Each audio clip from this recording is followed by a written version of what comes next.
силер такыр эле жогорку кеңеште айтпай эле ошол эле тигин эле Садыр мырза эми ал киши өзү жаран катары оюн айтканга акысы барбы же Текебаевден барып уруксат сурап келелби? Мындай кылалыкпы, тигиндей жазалыкпы деп.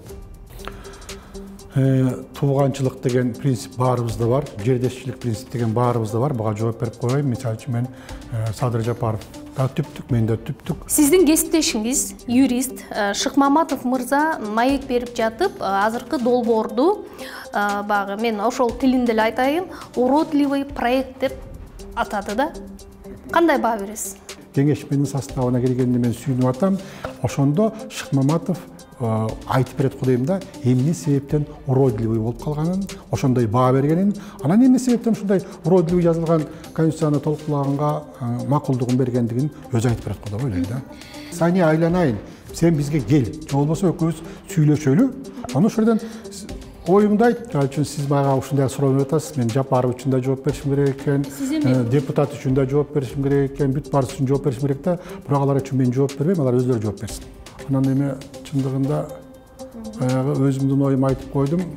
Туурасын айтып, тууганыма жаккан жокмун деген кеп да. Эгерде аны өр башып аткара албаса, ал кишинин начардыгы, ал кишинин билими жоктугу.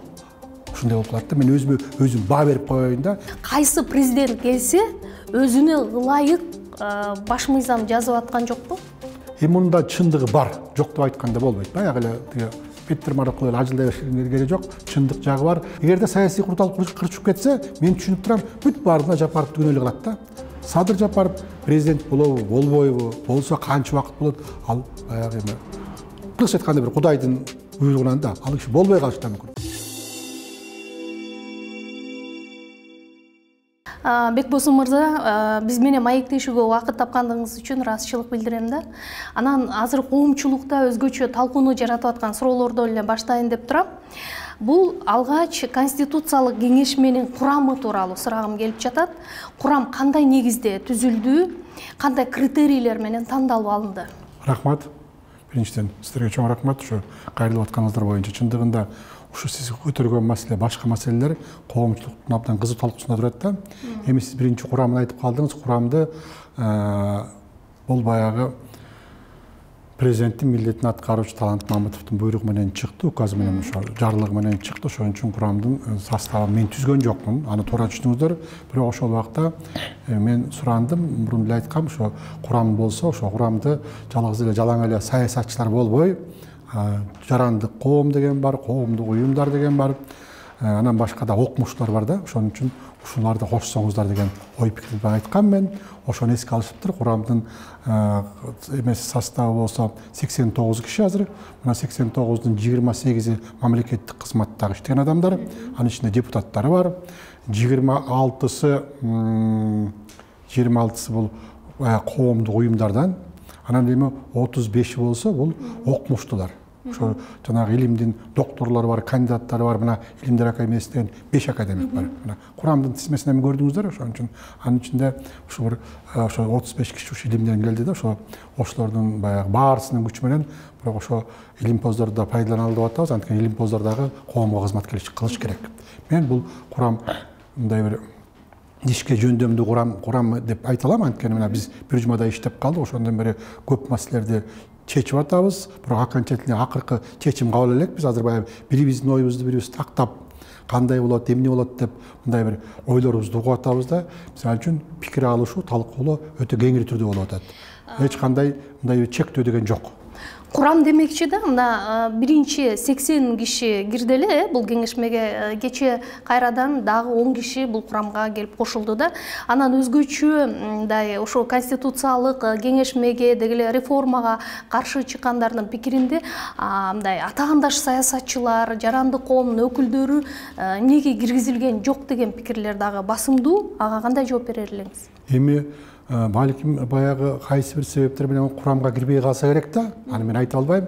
Бирок мен ушу 2 күн мурун ушу жанагы кыргыз телевиденияси КТРК деп коет. Ошондо сүйлөгөндө мен ошордон атайын официалдуу конституциялык кеңешменин төрагасы катары кайрылдым. Келгиле дедим, келгиле, эшик ачык.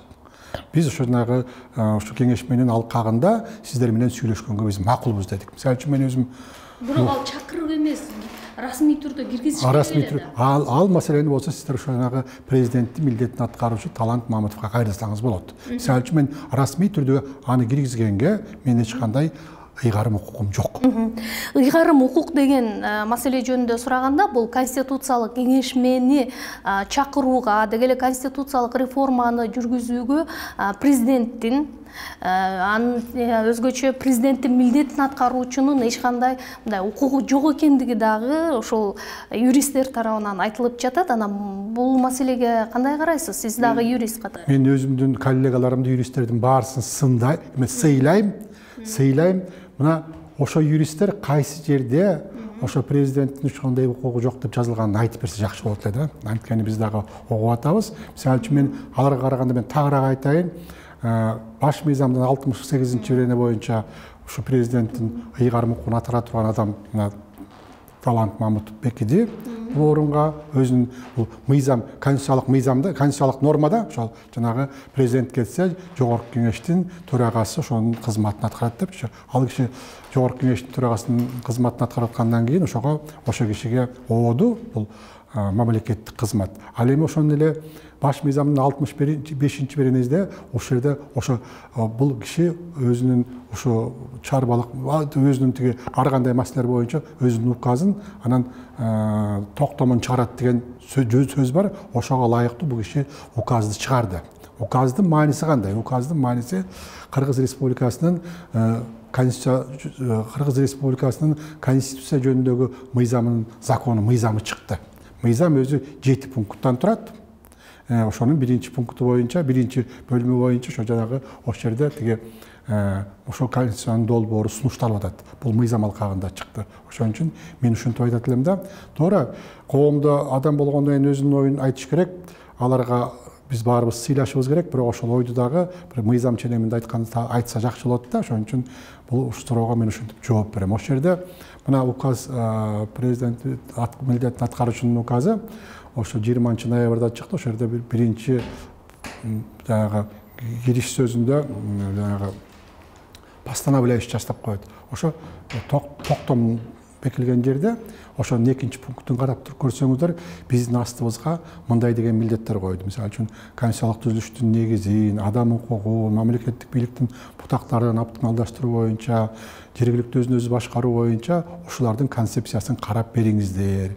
Ошону анан карап, толуктап, алымча кошумчасы менен анан жогорку кеңешке киргизиңиздер деп биздин астыбызга ушундай милдет коюлган.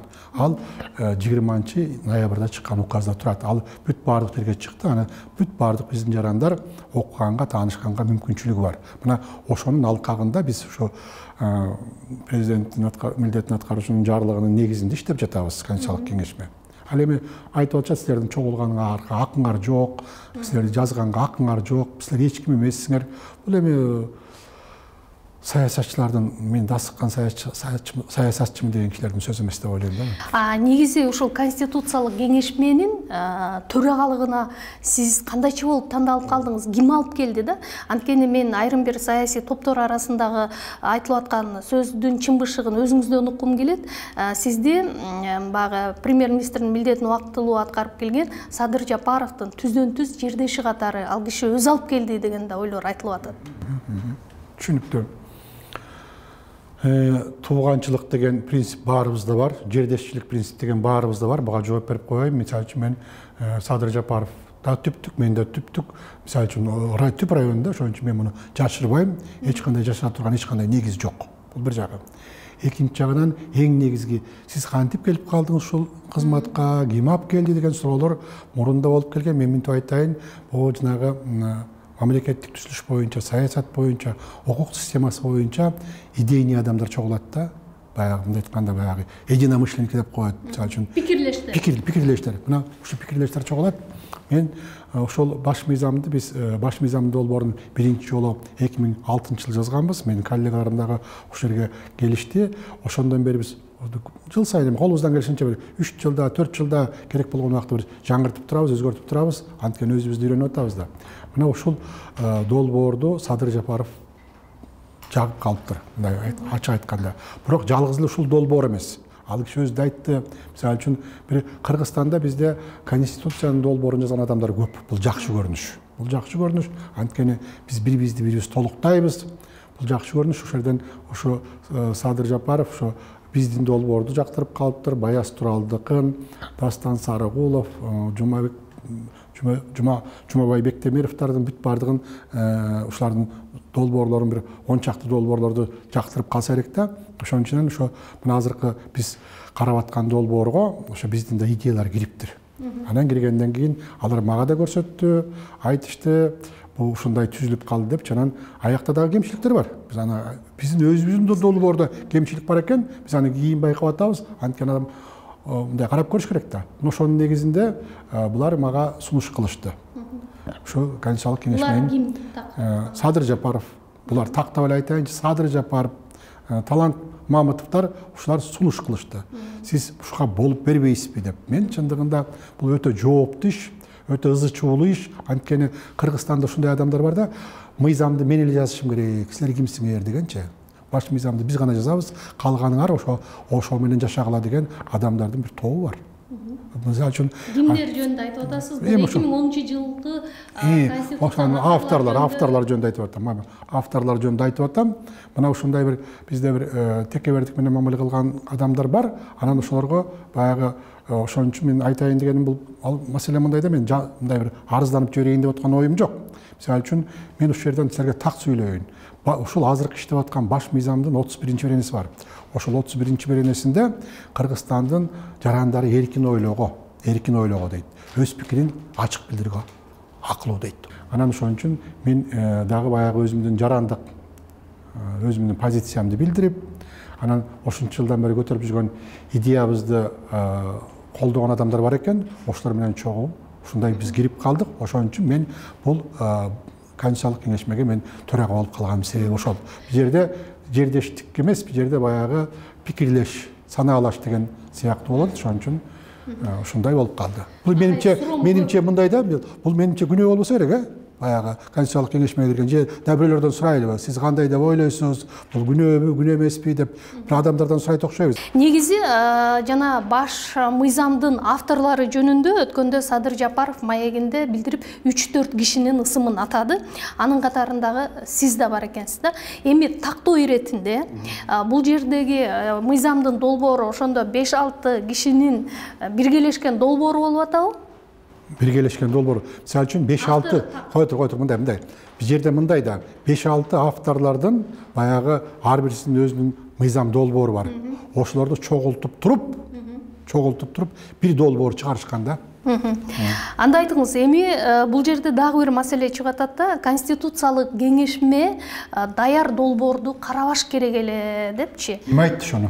Бул юристтер тарабынан айтылып аткан маселе. Бул жерде багы долбоорду ошол жерден иштелип чыгыш керек эле. Даяр долбоор үстүртөн ылдый түштү деди. Ошол юристтердин кандай укуктук базасы бар экен. Эмне себептен, мисалы үчүн Конституциялык кеңешме даяр долбоорду карабай, Конституциялык кеңешме ошол жерден долбоорду иштеп чыгыш керек деп айтат. Эмненин себебинде айтып атышат? Ушуну сурагалачы. Менин коллегаларым. Мисалы үчүн алар биз чакырып атабыз, алар келбей атат, анан сырттан да баягы соктуруп атат да. Андай болсо мен айтайын, 2010-жылы убактылуу өкмөттүн мүчөлөрү өздөрү үстүртөн жазган долбоорду бизге алып келип түшүргөн. Мына анткени 2010-жылкы Конституциялык кеңешмеде мен да мүчө болгом. Бирок бизге караганда алар айткан эч нерсени өзгөртпөйсүңөр, жөн эле карап эле койгула депчи. Азыр болсо мына бүгүн концепциясын карап атабыз.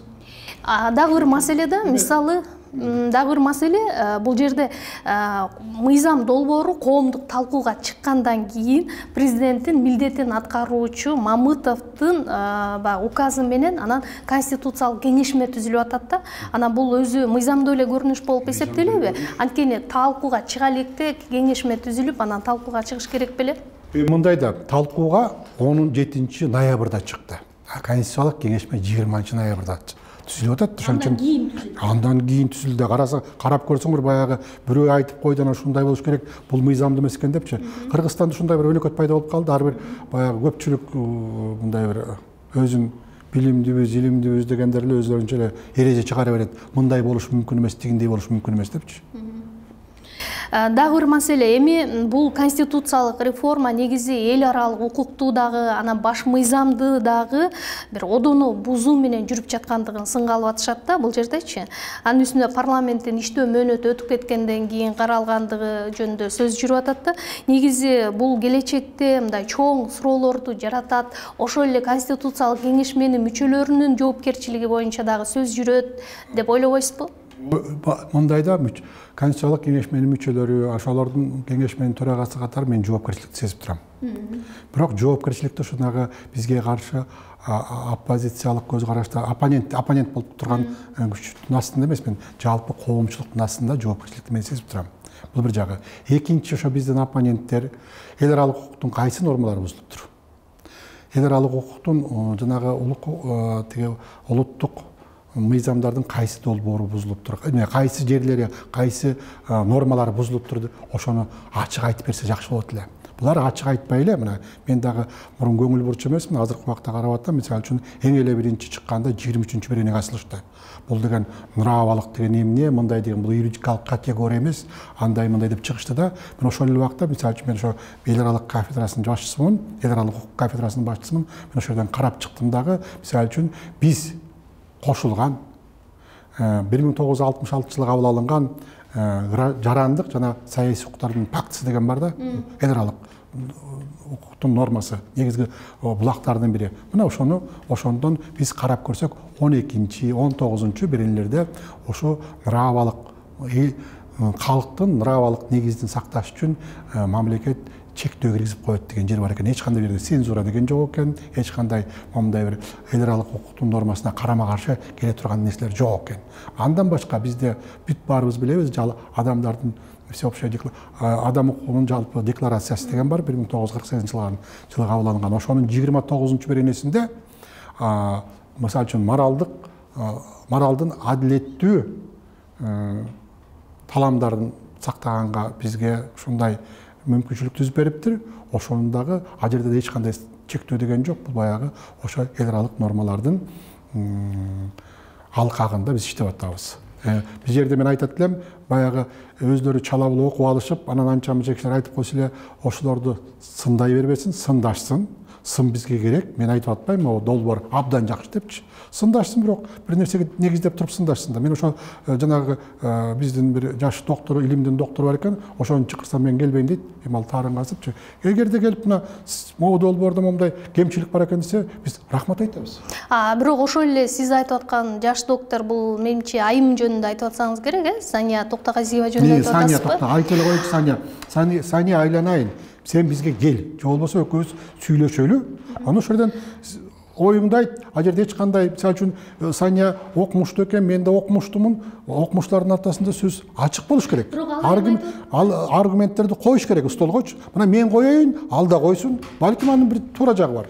Бирок ал айтып жатат, бул жерде мындай баш мыйзамды кароодо мындай майда чүйдө маселелер менен гана алек болуп жатышат, фундаменталдуу маселелер каралган жок депчи. Ага эмне жооп бересиз? Аны минтип айтыптыр да, мен да окудум, Бербаштын чакырганына Токтогазиева келбей койду, минтип жазыптыр да. Ошону мага түшүндүрүп берсе болот эле да, мисалы үчүн фундаментальный и процессуальный момент деп коюптур.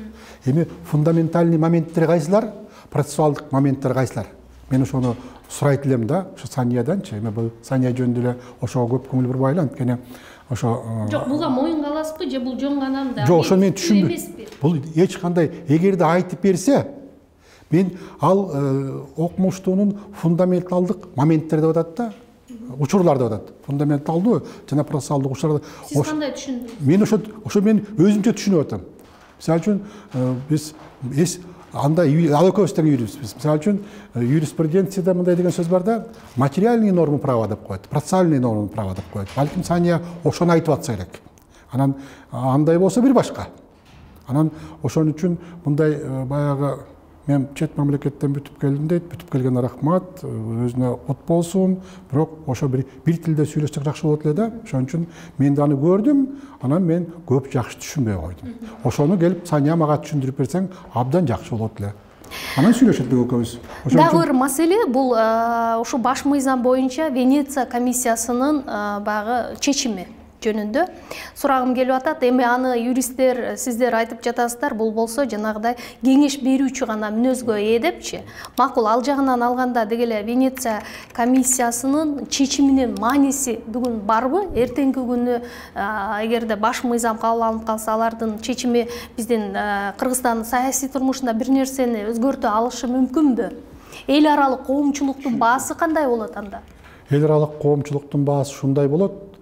Эл аралык коомчулук же болбосо так айтканда баягы эл аралык уюмдар, анын ичинде Венеция комиссиясы да бар.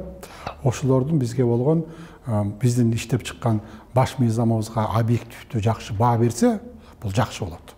Объективдүү баа берсе, жетишпеген жагын айтса айтсын. Аны биз эгерде ошондой баягы мындай бир аргумент менен айтса, биз макул болобуз. Анан жөн эле баягы саясий кырдаалга байланыштуу же болбосо биздин мындай бир жакка тартып койсо, анда бул дагы көп жакшы болбой калат. Анткени эл аралык Венециялык комиссиянын мүчөлөрү менен мен 2 жолу сүйлөшкөм.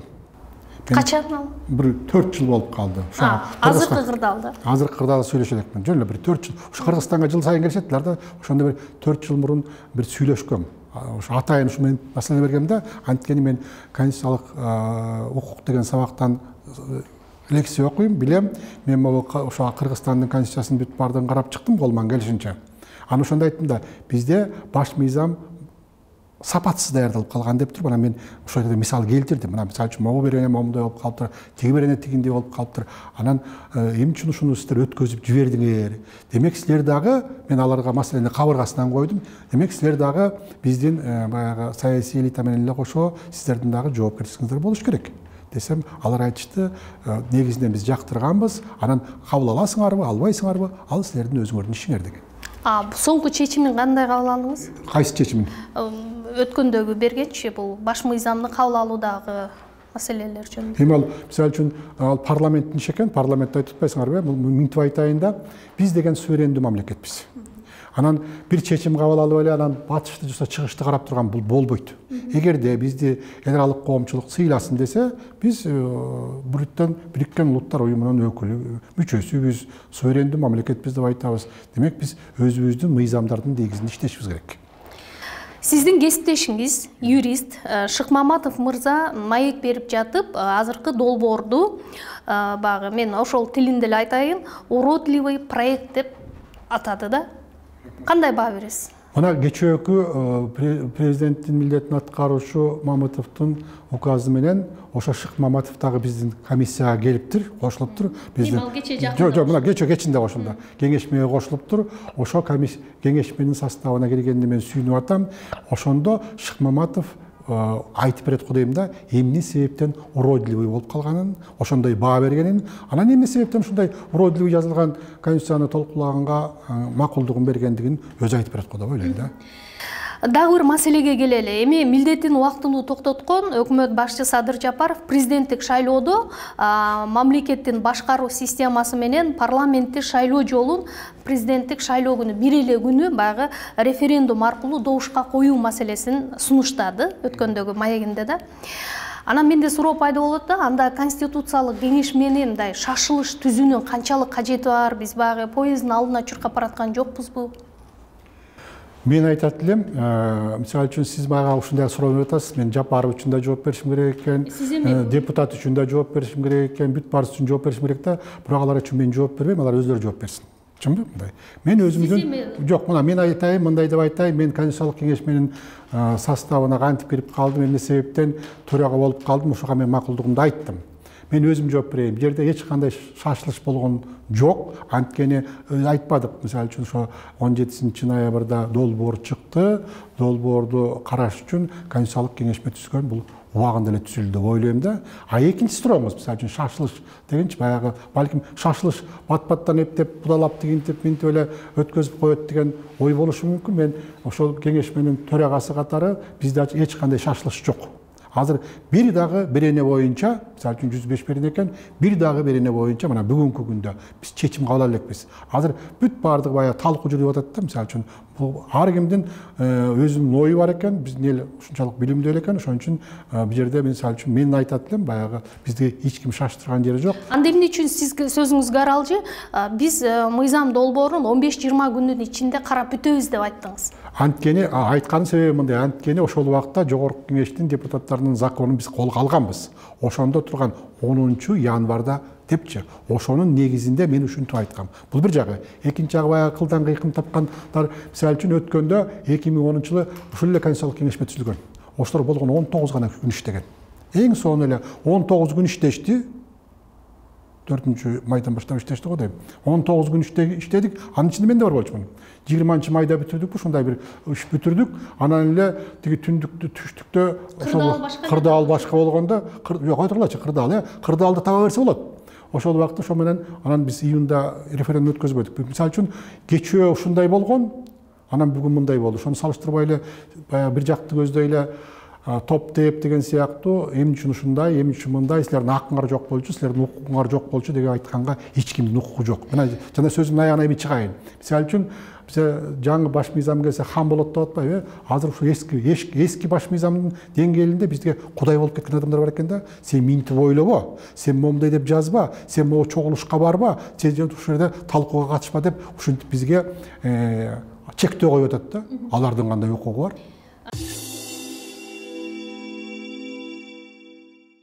Бул маселеде сиз багы юрист катары, саясат талдоочу катары дагы оюңузду уккум келет да. Мисалы, эгерде референдумга Садыр Жапаров сунуштаган эки маселе чыгып, эл өзүнүн позициясын билдирген күндө, анда баш мыйзамды талдоо, кароо, талкуулоо бул дагы бир мүмкүн процедура боюнча бир жарым жылга созулушу ыктымалбы? Ыктымал. Эч кандай. Мисалы үчүн айтпайм. Демек 20 күндө бүтпөшү мүмкүн. 20 күндө биз бүтпөйбүз, айтпайм. Мына бүгүн айтып коеюнчу, бүгүн 20 Жок, мен ошо мыйзамдын чегинде айттым да. Мисалы үчүн азыр мына айтышты, биз ошого башка референдумга чыгабыз деди. Бирок башка маселе боюнча чыгабыз деди да. Мисалы үчүн башкаруунун формасын гана аныкташ үчүн, мисалы үчүн президенттик башкаруубу же парламенттик башкаруубу деген маселе боюнча чыгабыз деп атат. Анан эми чындыгында баягы өзүмдүн оюмду айтып койдум. Туурасын айтып, тууганыма жаккан жокмун деген кеп да. Мындай айтсаң дагы сен аңга түшөсүң, тигиндей айтсаң дагы жакпайсың деген кеп. Ошон үчүн эгерде биздин оппоненттерибиз, мисалы үчүн менин оппоненттерим, менин оюма карама каршы чыккан, ошолор ушул жерге келип, өздөрүнүн оюн ачык айтса болот эле. Менимче алар андай айтпай эле, баягы процедурасын карап атат да. Сиз абдан туура айтып атасыз. Процедурасын карап атат да. Президенттин милдетин аткарышынын укугу жок болчу, жогорку кеңеш деген тарап кетиш керек болчу, анан муну деген кийин чыгарыш керек болчу депчи. Эми ал киши өзүнүн мыйзамдын аймагында, мыйзамдын тиги алкагында ушундай чечим кабыл алды. Жана айтпадым, 68-берене, баш мыйзамдын 65-беренеге таянып туруп ушундай чечим кабыл алды. Ал киши бузган жок. Ал эми 2010-жылда президентти кууп жиберишкен, парламент таратышкан, конституциялык сотту жаап коюшкан. Ошол убакта декрет менен деле 140-150 декрет кабыл алып эле башкарбадыбы? Анда буларды ким ай кой деген жок, чынбы? Дагы бир маселе, бул мына 2010-жылы сиз өзүңүз айтмакчы конституциялык кеңешменин мүчөсү элеңиз. Ошондо жалгыз гана, эгер жаңылбасам, бир 10 чакты деп айтылып жүрдү эле, бирок мен сизди так билем, ал баш мыйзамга колуңузду койгон жок элеңиз. Анан кийинчерээк багы мен маектешип жүргөндө көп учурда мына саясатчы Текебаевди мындай мыйзамсыз иштеди, өзүнө тартты, өзүнө ылайык баш мыйзам жазып алды деп күнөөлөп жүрдүңүз да. Анан бул албетте мындай жоопкерчилик да. Эми мына сиз азыр конституциялык кеңешменин төрагасы болдуңуз. Эртеңки күнү жоопкерчиликти мойнуңузга аласызбы? Алам. Анткени бул мындай. Эгерде биз оппонентти бирдеме менен баягы мындай бир анын иши туура эмес десек, ошонун ишинин туура эместигин биз далилдеп беришибиз керек. Анан ошондон жакшы документ беришибиз керек. Эгерде жөн эле сындап эле коюп эле, азыркыдай сындап койсок, анда оппонент боло албайбыз. Демек, туура айтасыз. Ошол убакта 2010-жылы мен катышкам, бирок кол койгон эмесмин. Эми анан баягы жетишпеген жактарын айтып атам да. Мисалы үчүн азыр чогулуштарда мен айтам, могу жерде момунтуп калган, ошону карагыла, тигиндей эмне депчи. Айтып атам да өзүмдүн ойлорумду. Демек, ошондон жакшы баш мыйзам жазып беришибиз керек биз. Анын ичинде Бөрүбашев дагы эң биринчи. Ошол кеңешменин төрагасы катары. Эгерде аны бөр башып аткара албаса, ал кишинин начардыгы, ал кишинин билими жоктугу. Ушундай болуп калат да. Мен өзүм баа берип коеюн да. Мисалы үчүн мен ажылдап эле баягы мындай бир беттирмарлык кылбайын. Мына ошон үчүн мага ушул өтө намустуу иш.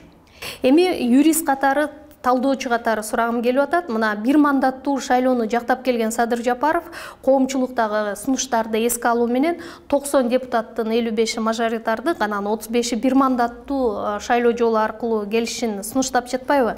Анан эми бийлик ишара кылды деген таризде эле бул позиция өткөнү калды окшойт. Азыр мисалы мына ушул конституциялык кеңеш менен 90го жакын өкүлүнүн мындай бир позициясы кандай болуп турат? Мындай алдын ала баамдап байкадыңызбы? Байкадым. Мисалы үчүн баардык мындай бир негизги маселелер боюнча, баардыгы тең негизги маселелер боюнча биз бир жумадан бери баягы пикир алышып, көпчүлүгүнүн ой пикирин байкадым да.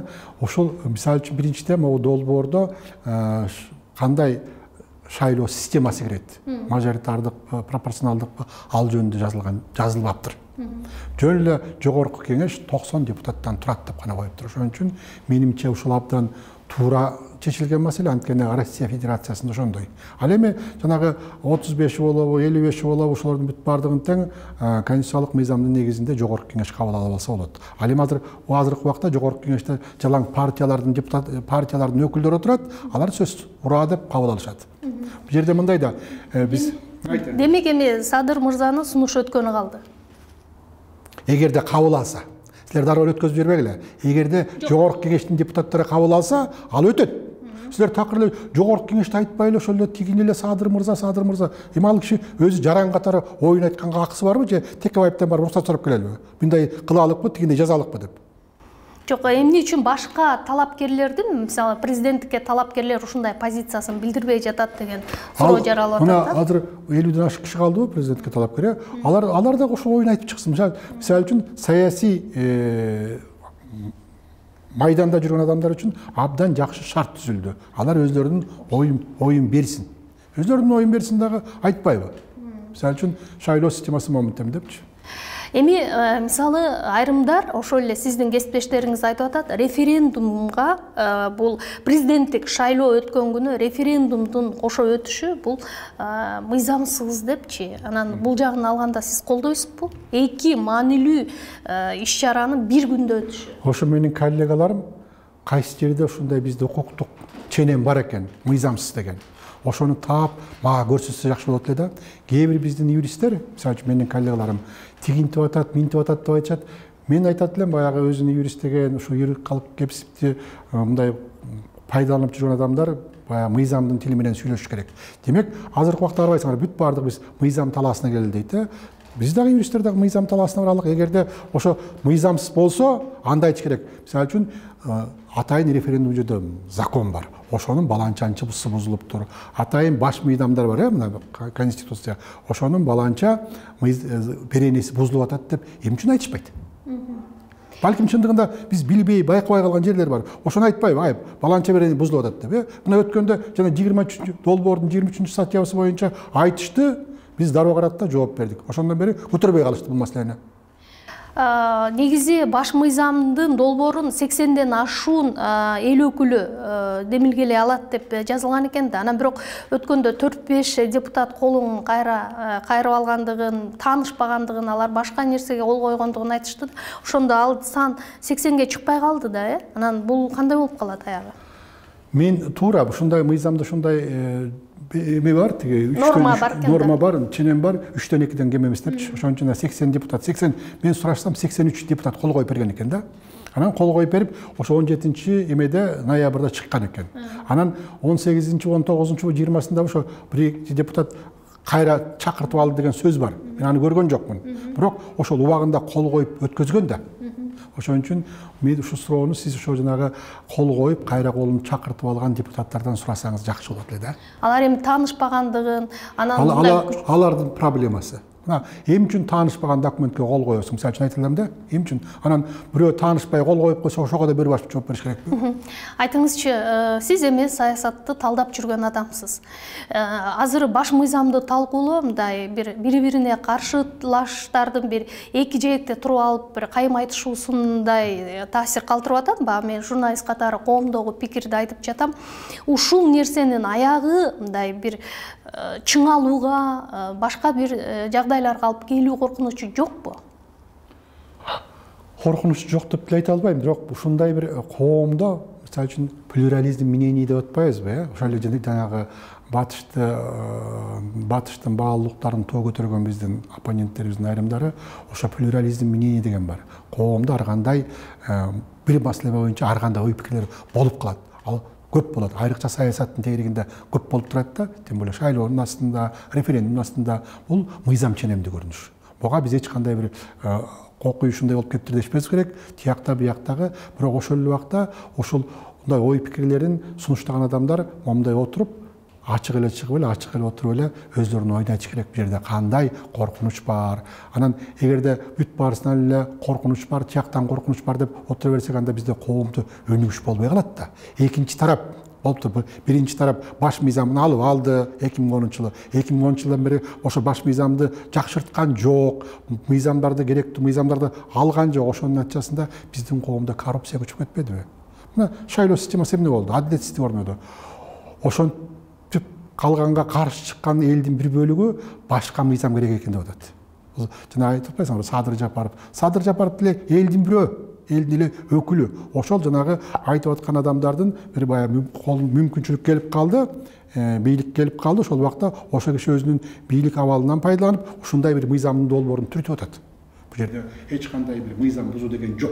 Андай болсо да, мисалы биздин буга чейинки Кыргызстан саясатында, биздин практикада кайсы президент келсе, өзүнө ылайык баш мыйзам жазып аткан жокпу? Эми бул жерде мындай деген ой бар да. Мына же мен жаңыламбы? Эми мында чындыгы бар, жок деп айтканда болбойт. Баягы эле тиги Петер Маркул эле ажылдай беришке керек жок, чындык жагы бар. Бирок бул жерде эмне себептен ушинтип калды? Мына 30 жылда болду бизге. Эки президент тияка жибердик, бирөөнү отургузуп койдук, бирөө дагы үйүндө отурат чынбы? Ушундай оорабалды болуп калышты. Эмне үчүн парламенттин бир да депутаты жооп берген жок? Именно башкаруу системасы боюнча. Эмне үчүн акыркы 10 жылдан алчы бизде парламенттик башкаруу деди. Эгерде парламенттик башкаруу болсо, башкарып атасыңбы? Сен жооп беришиң керек да.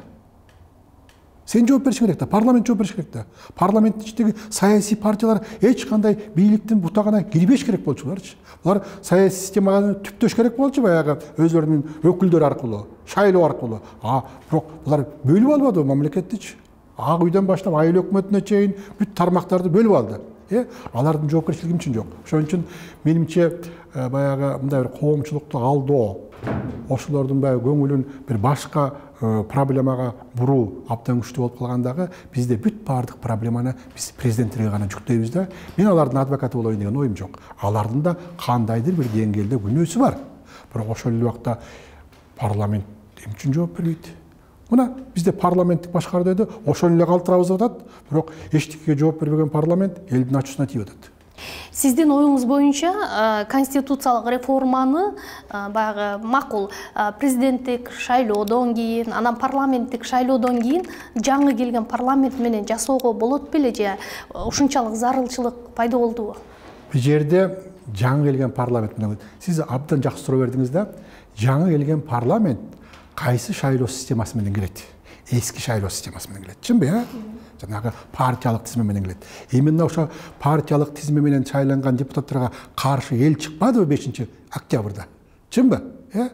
Ошого каршы чыкты. Ошо шайлоосу 4 октябрда болду, жогорку кеңешке. Анан 5 октябрда эл көтөрүлүп кетти. Шайлоонун таза өтпөгөндүгүнө. Ошо кеп ошондо болот атта. Эмне үчүн шайлоо таза өтпөйт? Эмне үчүн шайлоо дегенде шайлоо аркылуу баягы мамлекеттик бийликтин бир бутагын жалаң байлар басып алды. Олигархтар басып алды. Ошон үчүн мен айтам, азыркы могу парламенттик шайлоону биз биринчи системаны өзгөртүп туруп, анан жаңы система менен, жаңы эреже менен, жаңы мыйзам менен биз өткөзүбүз керек. Бул жагынан өтө туура кадам. Эмичи мына бул 10 январга деле аз убакыт калбадыбы? Анан сиз азыр бул кеңешменин төрагасы катары ушул кеңешменин баягы жумуш процессинин аягы кандай бүтөт, эмне менен жыйынтыкталат деп ойлоп турасыз? Ойлоп турам, туура айтасыз. Бул акы суроо. Мисалы үчүн биз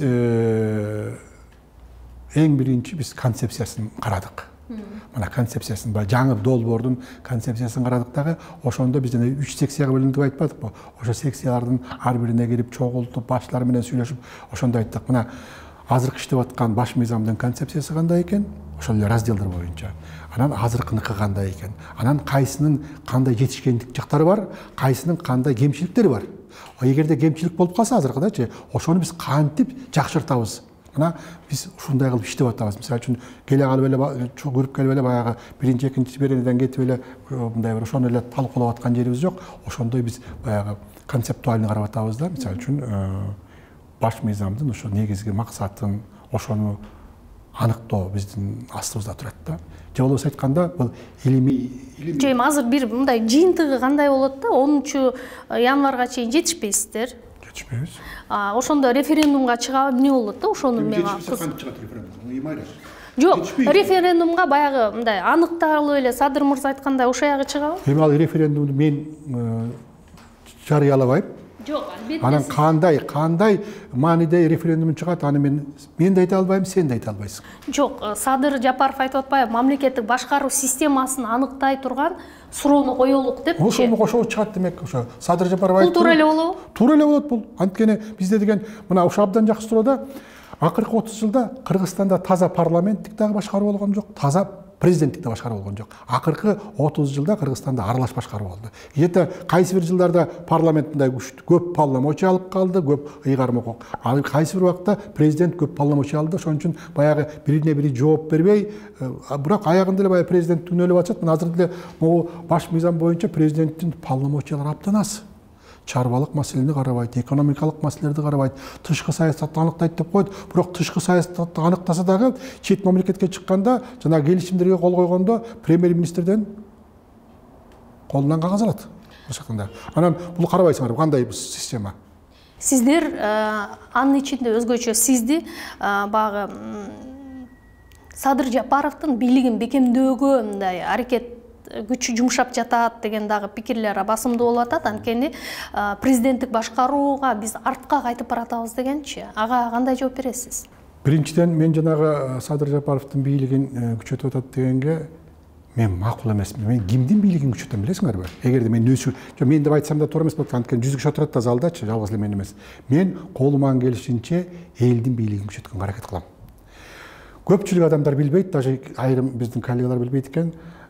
Конституциялык түзүлүштүн негизи деген биринчи раздел бар. Баш мыйзамдын эң ушундан башталат да, ошо конституциялык түзүлүштүн негизи деген разделдин негизги принципи эмне? Бул народовластие, бул эл бийлиги. Мына ошо эл бийлигин, мен элдин бийлигин күчөткөнгө аракет кылам. Анын кандай механизми кетет? Конечно, азыр шайлоо, референдум тигиндей мындай деп атабыз, ошого дагы кошумча болуп, элдик курултай кирип атат. Ошон үчүн мен да өзүмдүн элдик курултай боюнча өзүмдүн оюм бар, бирок ошону дагы мамлекеттик бийлик кылбай, алсыз кылбай, бир таасирдүү бир элдик көзөмөл катары киргизсек деген оюм бар да, ошон үчүн ушундай. Анан эме баарысы баягы жакпагандар эле баягы бирөөгө чаптап койгондун мейли ошентип ойлосо ойлой берсин, эмне кылам ага мен кабак кашым оорубайт. Кош бийлик болуп калбайбы бул курултай институтунун кириши менен? Болуп калат, абдан туура суроо. Эгерде биз ошону курултайдын статусун туура койсок, ыйгарым укугун туура бөлүп берсек, кош бийлик болбойт. Мына азыр эле мага келип кетишти, азыр түшкү тамактын астында ушундай курултайга бүт баардыгы мергиле дейт да.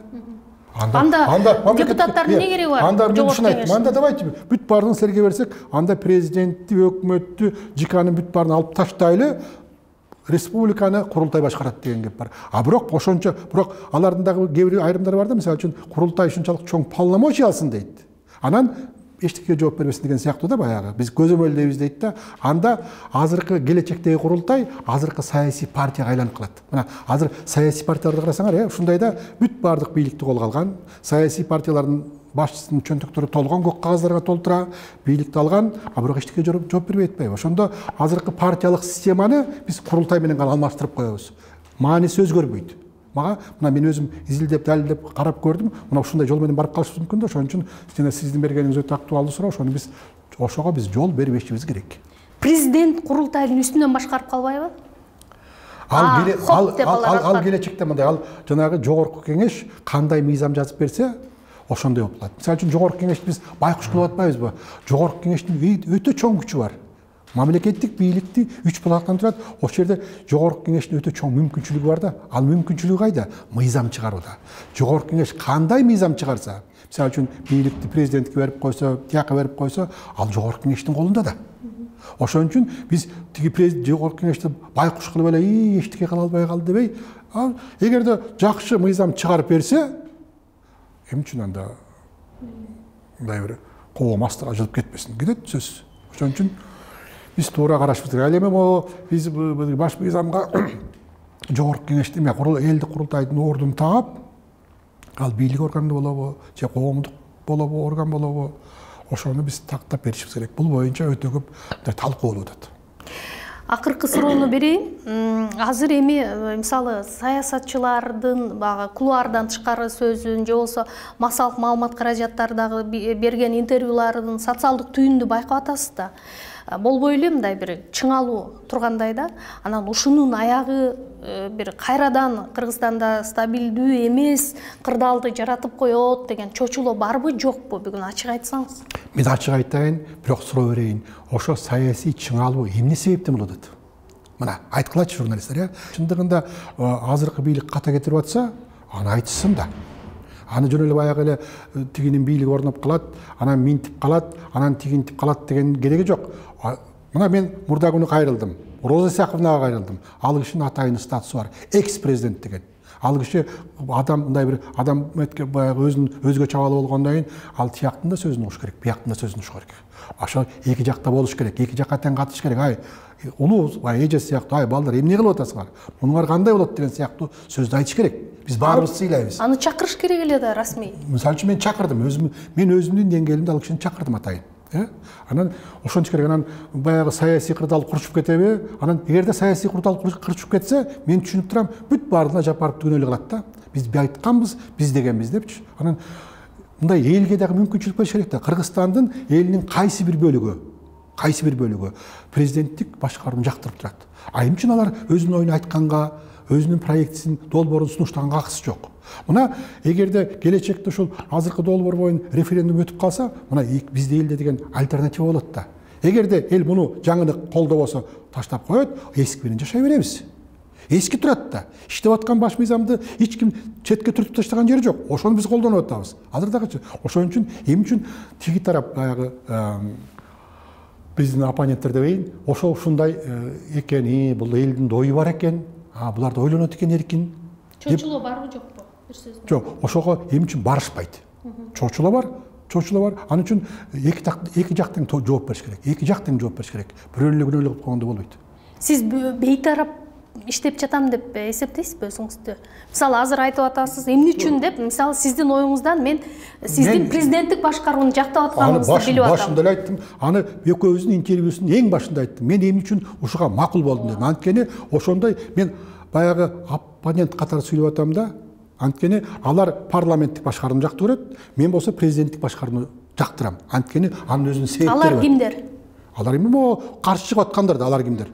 Бирок конституциялык кеңеш менен мүчөлөрүнүн дээрлик басымдуу бөлүгү ушул мыйзам долбоорун колдоп атышпайбы? Колдоп атышат, туп-туура. Эмне үчүн ошон үчүн альтернативдүү пикир айткандар кирген жок? Эми аны Мамытовдон сурабайсыңарбы? Мисалы үчүн мен ага жооп бере албайм да, эмне үчүн кирген жок. Эгерде тизмени мен түзсөм, менин жардамым менен сиз төрага катары кеңе мен төрага катары мен айтасыңар эртең даже эми койчойм. Майраш эми ар ким өзүнүн деңгээлинде жооп бериш керек. Ар ким өзүнүн ыйгарым деңгээли. Окууна байланыштуу жооп бериш керек. Эмне үчүн кирген жок, момун үчүн кирген жок деп кантип айтам мен?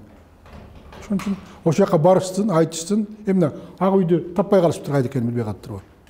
Мен өзүмдүн деңгээлимде чакырдым, келгиле дедим. Мисалы үчүн мен эч кандай момундай бир дебаттан, диалогтон мен качпаган адаммын. Анткени мен баягы ушундай. Мен бир сөз менен айтканда бүгүн сиз бейтарап иштеп жатасыз.